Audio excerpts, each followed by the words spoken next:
지난 주일 본문에서 야고보는 행함이 없는 믿음은 죽은 것이다. 참된 믿음은 행함으로 뒷받침되고 행함이 믿음을 온전케 한다고 하였습니다.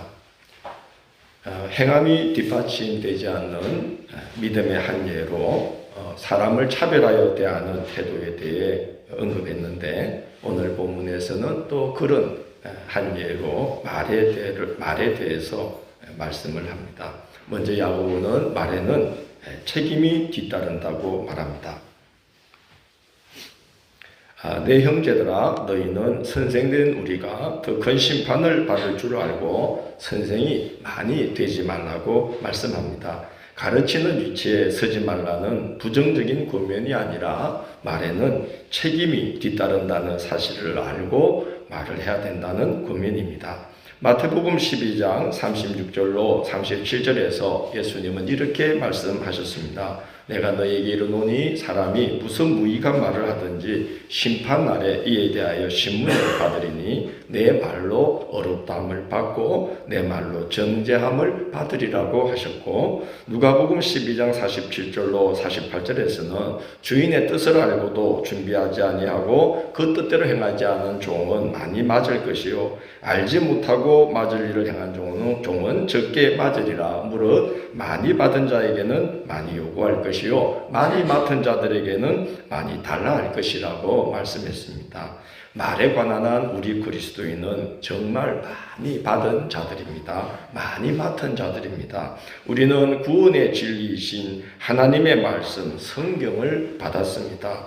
우리는 말씀이 육신이 되셔서 하나님 아버지의 말씀을 몸소 보여주신 예수 그리스도를 구주로 모시고 삽니다.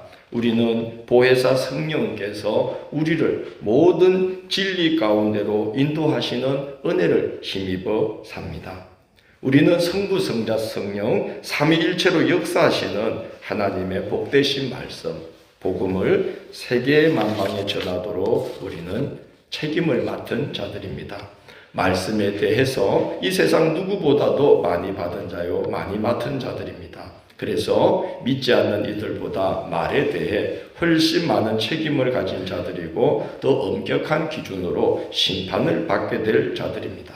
예수님은 말에 대해서 이런 말씀을 했습니다. 너희는 예할 때 예하고 아니요 할 때 아니요 하라. 이에서 지나는 것은 다 악으로 말미암아 나는 것이니 하늘로도 땅으로도 맹세하지 말라고 하셨습니다. 그리스도인은 말에 신뢰가 있어서 굳이 뭐가 필요치 않은 맹세가 필요치 않은 그런 삶을 살아야 한다는 말씀입니다. 야고보는 권고합니다. 입에 재갈을 물리라고 권고합니다. 여행 프로에서 몽골 유목민들이 야생의 말을 길들이는 모습을 보았습니다. 긴 나무 작대기에 장정이 4-5명은 붙잡아도 될 만한 긴 나무 막대기 끝에 올가미를 이렇게 메어서 그 중에 훈련시킬 말을 이렇게 눈여겨본 후에 아주 힘이 좋은 그런 말이 있으면 그 목의 말에 이제 올가미를 탁 걸고 장정 셋이서 그 긴 나무 작대기를 잡고 말과 막 씨름을 합니다. 처음에는 막 말이 막 날뛰죠. 그러나 이제 지치면 이렇게 대치 상태가 되는데, 그때 노련한 조련사가 말의 입에 이 가로로 된 쇠막대기를 탁 물리고 빨리 말에 올라타서 이 쇠막대기에 연결되어 있는 고삐를 탁 잡아가지고 탁 당깁니다. 이 고삐를 묶어 놓은 그 쇠막대기가 바로 뭐죠? 재갈입니다. 그래서 이제 재갈을 딱 물리면 그때부터 비로소 야생나는 주인의 쓰기에 합당한 모습으로 훈련받을 준비가 비로소 되는 것입니다. 우리 그리스도인은 먹든지 마시든지 무엇을 하든지 하나님의 영광을 위하여 하고 일에나 말에나 그리스도를 존귀하게 하도록 부르심을 받았습니다. 그러나 죄인인 우리가 무슨 수로, 무슨 재간으로 말에나 일에나 하나님께 영광 돌리고 그리스도를 존귀하게 할 수 있겠습니까? 하나님의 말씀과 기도로 우리 입에 재갈을 물리는 훈련을 매일 반복하지 않으면 그 사명을 감당할 수가 없는 것입니다. 이사야가 선지자로 부르심을 받을 때에 하나님께서 천사를 보내어서 이사야에게 제일 먼저 하신 게 뭔지 아시죠? 제단 수풀을 가져다가 이사야의 입에 탁 댑니다. 그 입술을 성결하게 하는 일부터 하셨어요. 선지자들 중에는 하나님께서 그의 입술을 제어하심으로 인하여 한동안 하나님께서 입을 열게 하실 때까지는 한마디 말도 못하는 그런 경험을 한 자들이 있습니다. 왜 그렇습니까? 이제부터 너는 네 말이 아니고 내가 너 마음에 심어주는 말만 해야 된다. 입에 재갈을 물리는 훈련을 시키시는 겁니다.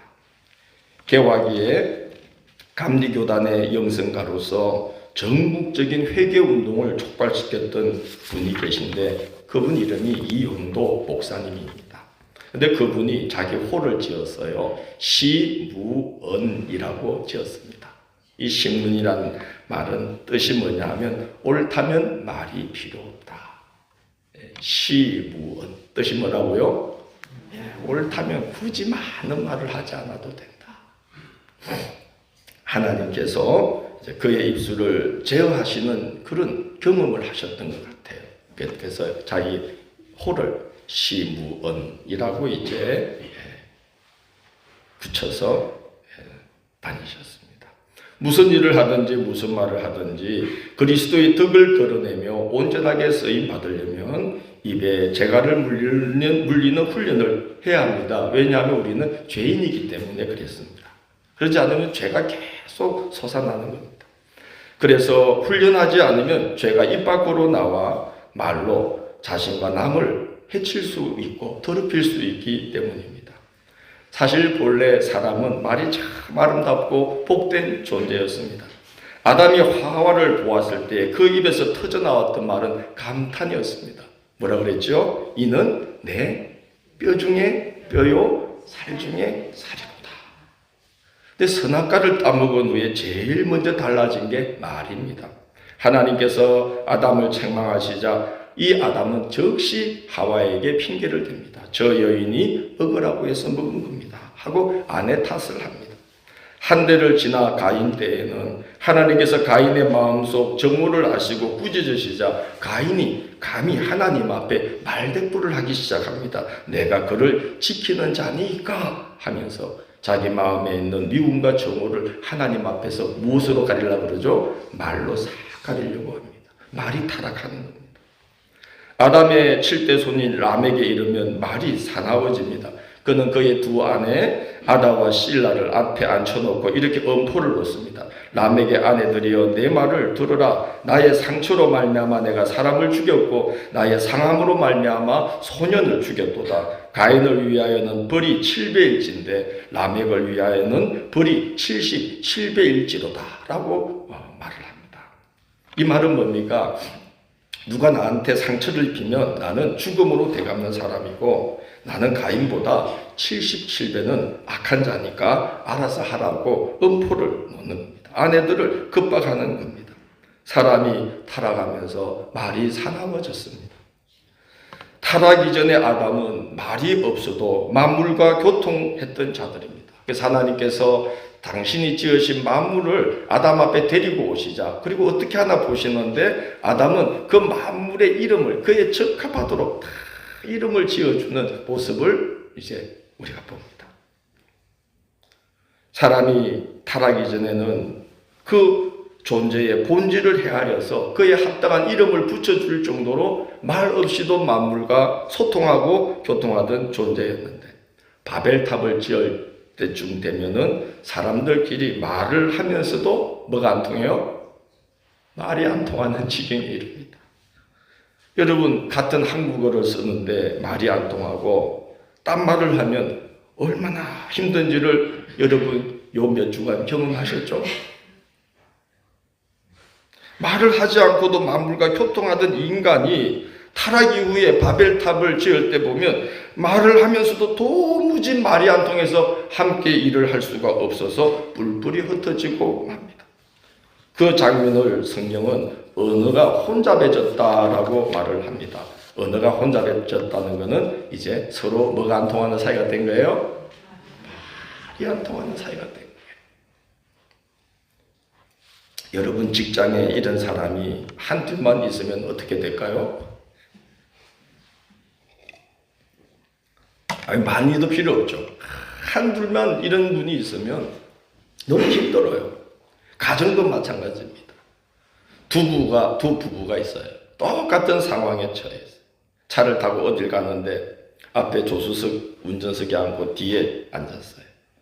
예, 차에는 컵을 다 이렇게 부부가 나란히 탁 놓을 수 있는 그게 있죠. 컵 홀더. 뒤에도 컵 홀더. 좋은 차였나 봐요. 근데 앞에 있던 그 조수석의 부인이 목이 말랐는지 그 자기 컵에다가 홀더에 있는 컵에다가 물을 이렇게 따랐어요. 근데 이 남편이 아주 지혜로웠던 것 같아요. 여보 고마워. 내 목마른 거 어떻게 알았어? 그랬더니 아내가 즉시 목말라? 이러고는 남편 컵에도 물을 다 따라줬어요.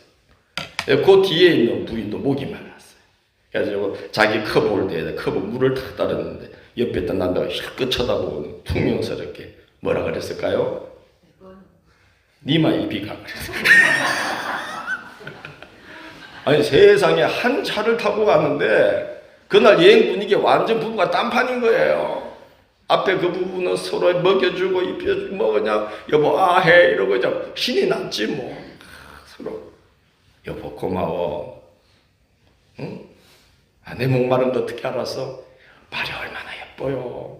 그러니까 부인이 너무 자기만 먹었던 게 미안해서 그냥 남편 컵에도 잘 따라줘가지고 남편이 이렇게 굴도 먹고 오징어도 찢어주고 뒤에는 끝났어. 니마 이비가 이때부터 끝난 거야.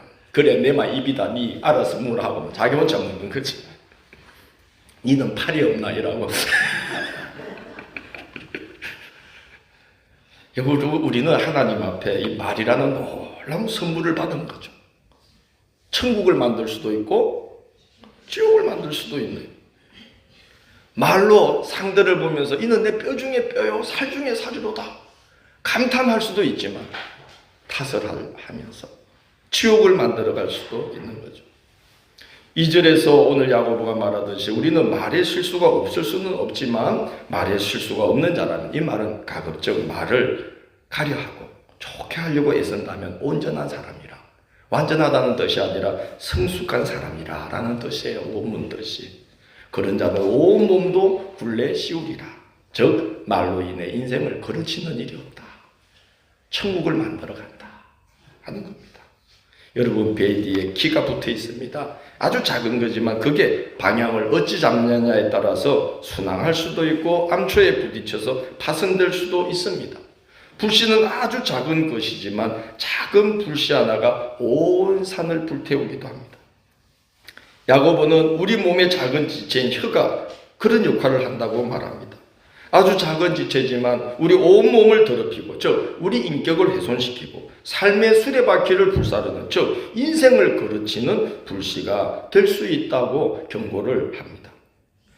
야고보는 말로써 하나님께 영광을 돌리고 또 교회의 근덕을 세워야 될 우리 그리스도인들이 심지어 하나님의 말씀을 받았고 말씀이 육신이 되어 말씀을 몸소 보여주신 예수를 그리스도로 모시고 또 보혜사 성령이 인도하셔서 우리 심령 속에서 끊임없이 우리를 진리 가운데로 인도해 주시는 진리의 말씀으로 인도해 주시는 성령의 감화를 받아 살아가는 우리가 말로써 하나님 앞에 영광을 돌리다가 그 말로써 교회의 근덕을 허무는 그런 말을 하고 있는 현실을 바울은 굉장히 안타깝게 야고보는 안타까워하고 있습니다. 입으로 주 하나님 아버지를 찬송하고서는 그 입으로 하나님의 형상대로 지원받은 형제 자매들을 저주하기도 한다는 것입니다. 세상 사람들이야 그럴 수 있고 그런 일이 비일비재합니다. 한 샘에서 썩물도 나오고 단물도 나올 수 있는 것이 세상 사람들입니다. 로마서 1장 28절을 보면 세상 사람들이 그러는 것은 당연한 일이라는 생각이 듭니다. 이런 말씀이 있습니다. 그들이 마음에 하나님 두기를 싫어하며 하나님께서 그들을 그 상실한 마음대로 내버려 두사 합당하지 못한 일을 하게 하셨으니 라고 바울은 말합니다. 그 이미 세상 사람들은 그 마음이 죄로 말미암아 타락했어요. 그래서 하나님이 회개하지도 않는 그 영혼 그냥 내버려 두셔서 합당하지 않은 일, 합당하지 않은 말, 한 샘에서 썰물과 단물이 나오는 이상한 그런 상황처럼 한 입에서 그런 칭찬과 저주가 나오는 일을 세상 사람들 하는 거 탓할 거 없다는 거죠. 당연하다는 거죠. 상실한 마음에 그대로 내버려 두셨기 때문이라는 겁니다. 그러나 그리스도인은 그렇지 않다는 겁니다. 그래서 오늘 야고보는 한 샘에서 어찌 단물과 썰물을 낼 수 있으려고 말한 후에 내 형제들아 하고 말합니다. 믿음의 사람들은 그러면 안 된다는 것을 말하려고 하는 겁니다. 내 형제들아 이것이 마땅하지 아니하니라고 말합니다. 하나님의 사람들에게는 그것이 마땅치 않다는 것입니다. 이 마땅하지 아니하다는 이 말에 그 헬라어 성경 원문은요 우크레기네스다이라고 적혀 있는데요. 이 말은 뭐냐면 당시 사람들이 아무리 생각해도 아무리 봐도 희한하고 이해될 수 없는 행동이나 말을 할 때 사용했던 표현이 우크레기네스다이라는 말이라고 해요. 이 말은 어떤 명목으로도 정당화될 수 없는 일이다 하는 것입니다. 요즘 뉴스 시간에 여러분 많이 들었던 말이죠. 어떤 명목으로도 정당화될 수 없는 일이다. 저는 이제 이번 비상계엄 때 첫날 전 잠을 한 잠도 못 잤어요. 나라를 걱정해서가 아니고 자다가 깼어요. 일찍 잠들었는데 1시 반에 소변이 마려워서 깼는데 잠이 안 와서 뉴스나 보다가 자자 하고 폰을 탁 열었는데 무슨 속보가 계속 떠 있길래 야 요즘은 다음 포탈에도 찌라시가 뜨는구나 그랬는데 보니까 진짜인 거예요. 그래가지고 사태가 어떻게 될지 우리는 그걸 다 겪었잖아요. 대학 젊은 시절에. 도저히 걱정이 되어서 잠이 안 와서 계속 보다가 4시쯤 그래도 나도 목사인데 새벽기도 하려면 한숨 붙이고 가야겠다. 그러고 이제 4시쯤 눈을 붙이고 5시에 나가서 우리 새벽기도 성도님들에게 기도합시다. 나라가 이렇게 위험하니까 우리가 기도해야겠습니다. 그랬더니 오시는 분들이 차에서 뉴스를 보셨다가 목사님 4시 반에 해제되었습니다. 그러더라고요. 이게 우크레기네스다이가 그런 거예요. 아무리 생각해도 희한하고 이해될 수 없고 말도 안 되고 어떤 명목으로도 어떤 것으로도 정당화될 수 없는 일을 우리가 겪은 거 아니겠어요? 그렇잖아요. 우크레기네스다이. 야, 이건 뭐 하지 않다? 마땅하지 아니하다. 이해할 수 없는 일이다. 그렇지 않습니까? 어떤 명목으로도 국정마비를 일거에 해소하기 위한 절박한 결단이었다는 말로도 고도의 통치 행위를 해야만 했다는 말로도 이것은 우크레기네스다이. 절대로 정당화될 수 없는 일인 것이죠. 예를 들어서 어떤 부인이 맞아서 눈이 들었어요. 그때 우리는 때린 사람을 탓해야지. 아우 얼마나 속을 쓰겠으면 그래 주먹질을 했겠어. 말이 돼야 안 돼요. 우크레기네스다이. 마땅하지 않은 일을 한 거지. 야고보는 이 표현, 그 당시 사람들이 많이 쓰던 말, 야 앞만 봐도 말이 안 돼. 앞만 봐도 이해가 안 돼. 아니 어떤 것으로도 저건 정당화될 수 없어. 그 표현을 오늘 쓰고 있어요. 우크레기네스다이. 마땅하지 아니하니. 그 말을 어디에다 쓰고 있습니까? 믿음의 식구들이 그 입으로 하나님 앞에 찬송을 하던 그 입으로 하나님께서 자기 아들의 십자가 희생으로 하나님의 아들, 딸 삼으신 믿음의 식구들을 향해서 비방과 험담과 저주를 막 쏟아놓는다면 그 세상 사람들이 누가 보더라도 우크레기네스다이. 뭐 하라는 거죠? 마땅하지 아니하다. 뭐 할 수 없는? 이해할 수 없는 희한한 그런 일이 아닌가 하고 이 야고보가 지금 말하고 있습니다. 왜 성도의 입이 한 곳에서 썩물과 단물을 내는 이상한 산처럼 되겠습니까? 왜 악으로 악을 대하고 심지어 선을 악으로 갚는 마땅치 아니한 우크레기네스다이라는 말로밖에는 표현할 수 없는 상황이 교회 안에서도 벌어지고 있는 것인가? 라고 지금 야고보는 안타까워하면서 그 이유를 이렇게 말하고 있어요. 15절, 16절을 한번 봅니다. 함께 봉독합니다. 이러한 지혜는 위로부터 내려온 것이 아니요 땅 위의 것이요 정욕의 것이요 귀신의 것이니 시기와 다툼이 있는 곳에는 혼란과 모든 악한 일이 있습니다.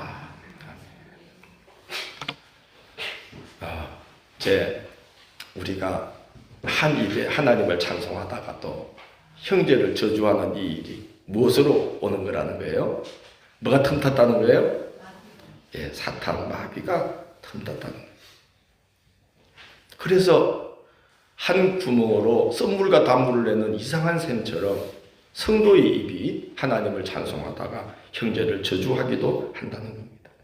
물론 사람인데 왜 미운 마음 들면 그 입에서 좋은 말이 나올 수가 없어요, 사실. 어떤 분이 교회 오면 자꾸 어떤 교우 때문에 스트레스를 너무 받았대요. 그래서 하나님 앞에 용서를 빌었대요. 주님, 제가 저 형제를 미워해서 자꾸 입에서 험한 말 나와서 죄송해요. 이렇게 기도한 게 아니고, 하나님, 제가 딱 한 주간만 저 사람 실컷 욕을 할게요. 그러지 않고선 제가 미칠 것 같아요. 용서해 주세요. 그리고는 일주일 내내 혼자 막 중얼거렸대. 미친놈. 일주일 내내. 그리고 일주일 딱 지나서 속이 좀 가라앉더래. 요한 거 딱 뉘우치고 마음 정리했대요. 사람인데 그럴 수 있잖아요. 여러분 안 그럽니까? 딱 그랬대요. 그래요. 그 병나지 웅꾹하고 있으면. 근데 그렇게 우리가 하는 것은 하나님이 난 긍휼히 여기신다고 봐요. 우리가 뭔데? 사람이잖아요. 근데 이건 달라요. 사울 왕이 다윗을 미워한 건 다르죠. 골리앗을 죽이고 돌아오는 사람 다윗에게 사람들이 만만을 돌리고 자기에게는 천천만 돌리자 그날 후로 사울이 다윗을 주목한지라. 하나님이 부리시는 악령이 사울에게 힘있게 내림에 그때부터 사울은 그가 전장에서 비참하게 죽을 때까지 다윗을 정오하고 저주하고 죽이는 일에 온 생을 불사르다가 결국 자기 자신이 비참하게 죽고 맙니다. 성도의 마음이 이래서는 안 된다는 거죠. 한 번씩 여러분 속상하면 욕하십시오. 아멘 하셔도 되잖아요. 아니 욕해야죠. 안 그러면 병나요. 그러나 남에게 하지 마시고 아까 그분처럼 주님 용서해 주세요. 딱 일주일 만에 욕할게요.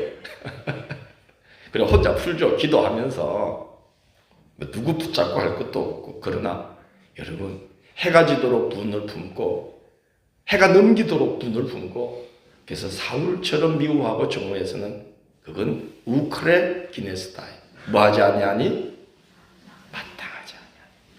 성도가 그러면 누가 봐도 뭐하지 못하는 일 이해할 수 없는 일이다. 합당치 않은 일이다. 어떤 이유로도 정당화될 수 없는 일이다. 잠깐 화가 나가지고 속상해서 한 며칠 그럴 수 있죠. 그러나 우리가 사울 왕이 다윗을 대했던 것처럼 그런 마음에 빠져들고 그런 저주를 쏟아붓는 입술이 되어서는 안 되는 것이죠. 예수님은 사람은 그가 쌓은 선에서 선한 것을 내고 그가 쌓은 악에서 악한 것을 내게 되어 있다고 말씀했습니다. 우리 심령이 그러므로 하나님께서 위로부터 주시는 은혜가 임하고 그 은혜가 우리 속에서 차곡차곡 쌓여가는 신앙의 여정이 되도록 해야만 되는 것입니다. 내 속에 무엇이 쌓이고 있는가? 위로부터 난 지혜가 차곡차곡 쌓이는 여정이 되어야겠어요. 입에 재갈을 물린다고 물려지는 게 아닌 걸 알지 않습니까? 17절 18절 같이 한번 읽어봅니다. 봉독합니다. 오직 위로부터 난 지혜는 첫째 성결하고 다음에 화평하고 관용하고 양순하며 긍휼과 선한 열매가 가득하고 편견과 거짓이 없나니 화평하게 하는 자들은 화평으로 심어 의의 열매를 거두느니라. 아멘. 하나님이 함께 해주셔야 됩니다. 위로부터 은혜를 부어주셔야 됩니다. 성령이 우리 마음에 임하시면 마라의 썬물도 어떤 물로? 단물로 변화됩니다. 여러분, 마라의 썬물이 얼마나 썼겠어요? 그러니까 얼마나 쓴지 말도 마라 그래가지고 그곳 이름이 마라예요. 그래 하시면 안 됩니다. 얼마나 쓴지 막 먹어보고 야야 얼마나 말도 마라 이래가지고 이제 마라가 아니고 마라라는 말 자체가 쓰다라는 건데, 여러분 썬물도 거기 다 기도가 담긴 나뭇가지가 탁 들어가니까 단물로 바뀌잖아요. 우리 심령 안에 뿌리 내리고 있는 썬 뿌리도 성령이 임하면 제거됩니다. 성령이 하시는 일이 그런 겁니다. 굳은 심령을 부드럽게 하며 그의 얼굴에 사나운 것이 변하느니라고 성경이 증거해요. 당연히 말도 너그럽고 양순하고 선해지는 것이죠. 하이데거라는 실존주의 철학자는 이런 말을 했어요. 언어는 존재의 집이다. 그 말은 뭡니까? 말이 그 사람을 조성하기도 하지만 그 사람이 어떠한지가 말로 드러난다는 것이죠. 오늘 야고보가 바로 그 이야기합니다. 그가 참 믿음인지 살아있는 믿음인지 아니면 죽은 믿음인지 정체되어 있는 믿음인지는 행위가 뒷받침되어야 되는 것인데 그가 하는 말을 보면 알 수 있다 하는 것입니다. 그래서 언어는 존재의 집이다 하는 말이 틀린 말은 아니죠. 이번에 그 노벨 문학상을 타신 그 한강 이 작가가 너무 귀한 말을 했더라고요. 언어는 어두운 밤에도 우리를 이어주는 끈이다 라는 말을 했습니다. 이 언어라는 말이라는 것은 어두운 밤에도 우리를 이어주는 끈이다. 아무리 힘든 가운데 있더라도 우리가 서로를 향한 생명의 말을 건네게 되면 서로를 북돋아주고 이어주면서 우리가 함께 살고 함께 일어설 수 있다는 거죠. 그래서 언어는 어두운 밤에도 우리를 이어주는 뭐다? 끈이다. 근데 이게 거꾸로 되면 어떻게 될까요? 환한 대낮에도 서로를 받아들일 수 없는 철벽과 같은 것이 되는 게 언어가 되기도 하는 것입니다. 생명의 권원 되시는 하나님을 섬기는 성도의 입에서 나오는 말은 힘든 중에도 서로를 하나로 이어주는 생명의 언어가 되어야만 합니다. 참 믿음, 살아있는 믿음의 사람은 말에 생명이 깃들게 됩니다. 생명의 말씀을 의지하고 살아가는 성도는 그 말에 생명이 함께하게 됩니다. 그래서 서로를 이어주는 끈과 같은 역할을 하는 존재가 되는 것입니다. 오늘 야고보는 말하기를 그가 참 믿음인지 아니면 거짓 믿음인지 아니면 살아있는 믿음인지 죽은 믿음인지 잘하고 있는 믿음인지 정체되어 있는 믿음인지는 그가 하는 말로서 그를 나타내게 된다고 말을 하고 있는데 그게 우리 힘으로 노력으로만 되는 게 아니고 위로부터 성령이 임하셔서 위로부터 난 지혜가 우리 마음에 임해야만 한다는 것입니다.